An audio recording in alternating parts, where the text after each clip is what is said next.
தமிழ் நூலும் அடைமொழியும். உரையிடப்பட்ட பாட்டுடை செய்யுள் என அழைக்கப்படும் இலக்கியம் எது? உரையிடப்பட்ட பாட்டுடை செய்யுள் சிலப்பதிகாரம். நெடுஞ்சாற்றுப்படை எனும் சிறப்பு பெயர் பெற்ற நூல் எது? நெடுஞ்சாற்றுப்படை எனப்படுவது முல்லைப்பாட்டு. குற்றாலக்குறவஞ்சியின் இன்னொரு பெயர். குற்றாலக்குறவஞ்சியின் இன்னொரு பெயர் குறத்திப்பாட்டு.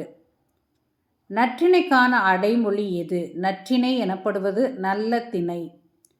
திரிகூட ராசப்ப கவிராயரின் கவிதை கிரீடம் என போற்றப்படும் நூல். திரிகூட ராசப்ப கவிராயரின் கவிதை கிரீடம் எனப்படுவது குற்றாலக்குறவஞ்சி. பள்ளு என்று இலக்கிய வடிவத்தின் வேறு பெயர் உலத்திப்பாட்டு. பள்ளு என்பது உலத்திப்பாட்டு. தமிழின் முதல் இலக்கண நூல் எது? தொல்காப்பியம் தமிழ் முதல் இலக்கண நூல். மலைபடுகடாம் என அழைக்கப்படுவது எது? மலைபடுகடாம் எனப்படுவது கூத்தராற்றுப்படை. முத்தமிழ் காப்பியம் குடிமக்கள் காப்பியம் என சிறப்பிடப்படும் நூல் சிலப்பதிகாரம். நறுந்தொகை என அழைக்கப்படும் நூல் எது? வெற்றி வேர்க்கை. நறுந்தொகை எனப்படுவது வெற்றி வேர்க்கை. உலக பொதுமறை நூல் என போற்றப்படும் நூல் எது? திருக்குறள். உலக பொதுமறை நூல் திருக்குறள். நெடுந்தொகை என போற்றப்படும் நூல் அகநானூறு. நெடுந்தொகை எனப்படுவது அகநானூறு.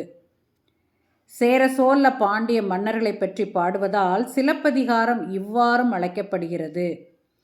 மூவேந்தர் காப்பியம் சிலப்பதிகாரம். பெண் அரசனை எதிர்த்து வழக்காடியதால் சிலப்பதிகாரம் இவ்வாறும் அழைக்கப்படுகிறது. புரட்சி காப்பியம். நாலடியாருக்கு வழங்கும் சிறப்பு பெயர் என்பது என்ன? நாலடியாருக்கு வழங்கும் சிறப்பு பெயர் நாலடி நானூறு. சிறுபஞ்சமூலம் ஒரு அற இலக்கியம். குடும்ப விளக்கு என்பது தற்கால இலக்கியம். சீவக சிந்தாமணி என்பது ஒரு காப்பிய இலக்கியம். குறுந்தொகை என்பது சங்க இலக்கியம். அறிவு அற்றம் காக்கும் கருவி எனப்படுவது திருக்குறள். அணுவை துளைத்து 7 கடலை புகட்டி தொடர்புடையவர் ஔவையார். தீப்பிழி எந்திரம் பந்தல் வருந்த தொடர்புடையது பதிற்றுப்பத்து. அந்த கேணியும் எந்திர கிணறும் பெருங்கதை.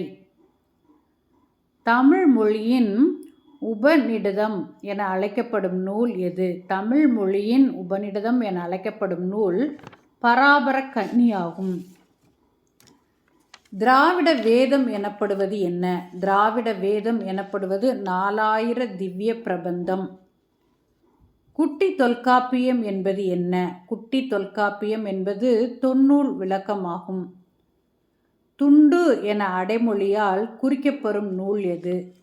துண்டு என அடைமொழியால் குறிக்கப்படும் நூல் நான்மடிக்கடிகை. மணநூல் என அடைமொழியால் சிறப்பிக்கப்படும் நூல் எது? சீவக சிந்தாமணி மணநூல் என அழைக்கப்படுகிறது. ஓங்கு என அடைமொழி கொண்ட நூல் எது? ஓங்கு என்ற அடைமொழி கொண்ட நூல் பரிபாடல். கூடற்றமிழ் என அழைக்கப்படும் கூடற்றமிழ் என அழைக்கப்படும் நூல் எது? மதுரை காஞ்சி. கூடற்றமிழ் என்பது மதுரை காஞ்சி ஆகும். சேனலில் மற்ற வீடியோலாம் நிறையா இருக்குது பாருங்கள். தேங்க்யூ ஃபார் வாட்சிங்.